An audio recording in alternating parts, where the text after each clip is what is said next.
ಅಲ್ಲಿ ನೋಡು ಅವನು. ಸರಿ ಬಾ ಮಾತಾಡ್ಸೋಣ. ಮೋನಾ ಬಾಯ್ಲಿ. ಓ ಕಿರಣ, ಏನಪ್ಪ, ಏನ್ ಸಮಾಚಾರ? ಏನಮ್ಮನ ಅವಾಗ್ಲೇ ನೀನ್ ನಮ್ ಜೊತೆ ಕರೆಕ್ಟ್ ಆಗಿ ಓದ್ಕೊಂಡಿದ್ರೆ AC ರೂಮಲ್ಲಿ ಕುಂತ್ಕೊಂಡ್ ಕೆಲಸ ಮಾಡ್ಬೋದಿತ್ತು. ಈ ಸಗಣಿ ಹತ್ತದೆಲ್ಲ ಬೇಕಾಗಿತ್ತ ನಿನ್ಗೆ? ಓ, ನೀವೇನ್ ಕೆಲಸ ಮಾಡ್ತೀರಾ? ಎಷ್ಟು ದುಡಿತೀರಾ?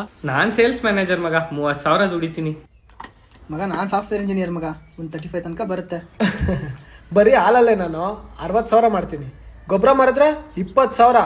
ಎಷ್ಟಾಯ್ತು ತಿಂಗಳಿಗೆ? ಹೋದ್ರೆ ಹೋಗ್ಲಿ, ನಿಮ್ ಕೆಲಸ ನೀವು ಆರಾಮಾಗಿದ್ದೀರಾ? Hey Mr. Kiran, have you achieved your target? Why are you late today?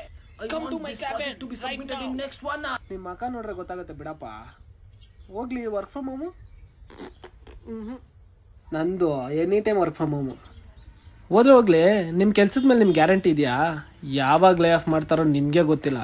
ನಂದು ಪರ್ಮನೆಂಟು, ಹೆಂಗ್ ಬೇಕೋ ಹಂಗೆ ದುಡ್ಕೊತೀನಿ. ಹೌದಪ್ಪ, ಮೇಷ್ಟ್ರು ಹೇಳ್ದಂಗೆ ನಾನು ಹಸುನೇ ಮೇಯಿಸ್ತಾ ಇರೋದು. ಆದರೆ ನಿಮ್ಮನ್ನ ಬೇರೆಯವ್ರು ಯಾರೋ ಮೇಯಿಸ್ತಾ ಇದ್ದಾರೆ. ಮನುಷ್ಯನ್ಗೆ ಮುಖ್ಯ ನೆಮ್ಮದಿ ಕಣೋ. ನಾನಂತೂ ನೆಮ್ಮದಿಯಾಗಿದ್ದೀನಿ.